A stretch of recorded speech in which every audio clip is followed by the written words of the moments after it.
Viewers, we're shifting our focus away from the Middle East towards further developments coming in. We're now learning that at least 2 people have been killed and dozens have been injured in Moscow following Ukrainian drone attacks as per Russian authorities. Now, reportedly, Russia's air defense units have destroyed 84 Ukrainian drones overnight. The Russian Defense Ministry has also stated that forces carried out massive strikes across Ukraine targeting military facilities in Kharkov, Donetsk and Zaporizhzhia. Meanwhile, Ukraine has reported 173 combat engagements along the front lines. The Russian missiles and UAVs were intercepted by Ukrainian air defenses, and reportedly in Belgorod region, UAV attacks damaged homes and killed 2 civilians as well. Multiple districts including Alexeyevsky and Grivoronsky and Shebeskinsky were hit, causing casualties and property damage as well. With us on the broadcast is Major General G.G. Dwivedi, a senior geopolitical and strategic expert joining us from New Delhi. Thank you for taking out time speaking to us at NewsX World. Recently at the UNGA in New York, Russian Foreign Minister Sergei Lavrov stated that Russia is open to negotiations. However, we're now seeing that Russia has scaled up its offensive. More than 500 drones were launched overnight. And Russia is also claiming that Kiev has given no signals about resuming talks. In your assessment, how long will we see this war drag on? Well, Pia, firstly, thank you for having me on your show. The point is, if you look at the developments over the last couple of days, the intensity of fighting has definitely increased, especially after President Putin summit with President Trump in Alaska. You see that there is a definite accretion in the level of fighting. And the fighting is scaled up on both the fronts. One is the aerial warfare, where the Russians are going for massive strikes. 2 days back, they had struck Kyiv and the areas around, and there were civilian casualties. And now they are again using the missile to attack Zaporizhzhia and Kharkiv. And also at the same time, there's, I think, increase in the ground operations because as Ukraine has reported that there were almost 173 odd engagements on the ground. On the Ukrainian side, they are responding, but they are defending because their capability vis-a-vis Russia is far less. But nonetheless, they are also giving a strong message that they may be down, but they are not out. And at the same time, they are taking some toll of the Russian forces as well. So if I can summarize that the both sides are engaged, Russia is more on the aggressive, while Ukraine is on the defensive, but nonetheless, the level of fighting has increased over last couple of days.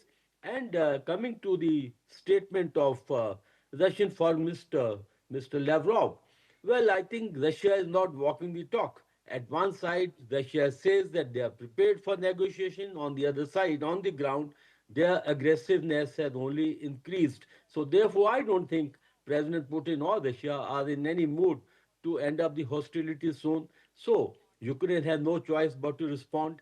And the level of fighting, as I said, has only seen upward trend. There is no real, I would say, scaling down on the ground. So therefore, I don't think either Russia is walking the talk. At the same time, Ukraine is also is not going to give up anytime soon.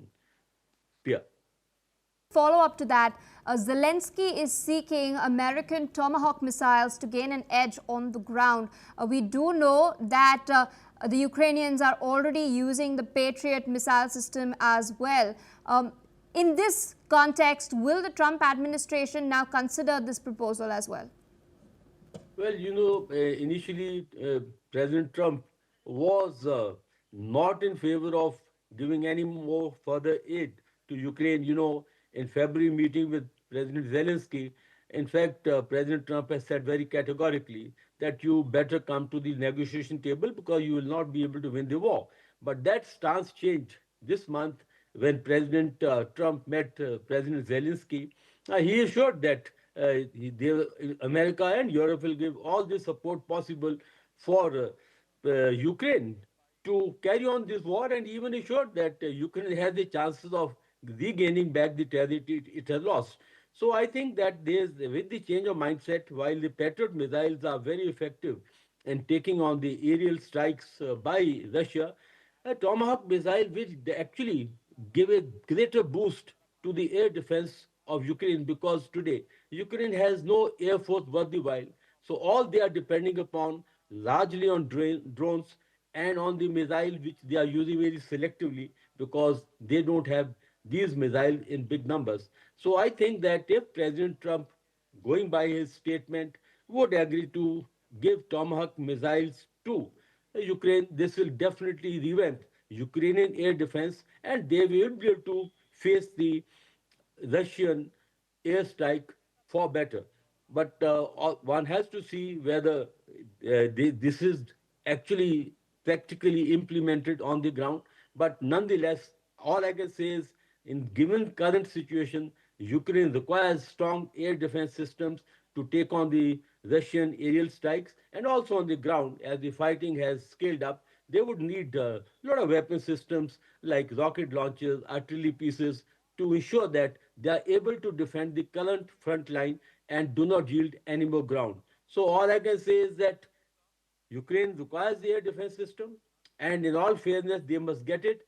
Only then they can take on the Russian onslaught. Otherwise, they'll be paying a very heavy penalty. It'll be a not very fair on the part of Europe and American to expect for Ukraine to fight on without the support of right equipment, weapon systems, especially air defense systems, and also on the ground artillery and rocket launcher systems. Pia. Sir, one last question. What do you make of NATO's response to the drone incursions that have taken place? Operation Eastern Sentry has been launched, but Zelensky says that a stronger response is the need of the hour. Is NATO's current posture strategically calibrated to avoid an all-out war with Russia? Well, absolutely, because NATO doesn't want an all-out war. Yet they don't want to give a free pass to Russians to violate the airspace of NATO countries like Poland, Estonia at will. But two things are very important to note here. I think the NATO response are very calibrated. They have taken these violations very seriously, and they have spoken in no uncertain terms that they will respond in case Russia continues to take such aggressive hostile action. At the same time, I don't think NATO is keen to lock horns with Russia directly.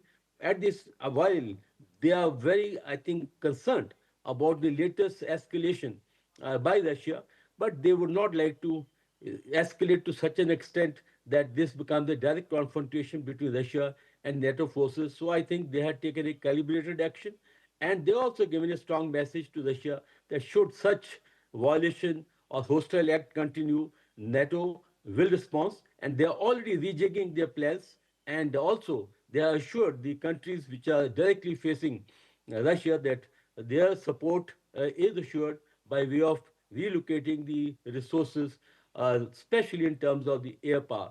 So what I feel is that NATO response were calibrated, but yet it is not very proactive. At the same time, they have given a message to Russia that should such a activity continue, the response will be robust and stronger. But as far as Ukraine is concerned, they would like far more, I think, a proactive stance on the part of NATO. But I think NATO countries are very well aware that escalation is not the way forward. Yet Russia must be restrained, and therefore calibrated responses is the way forward. Pia. All right, sir. With that, I would like to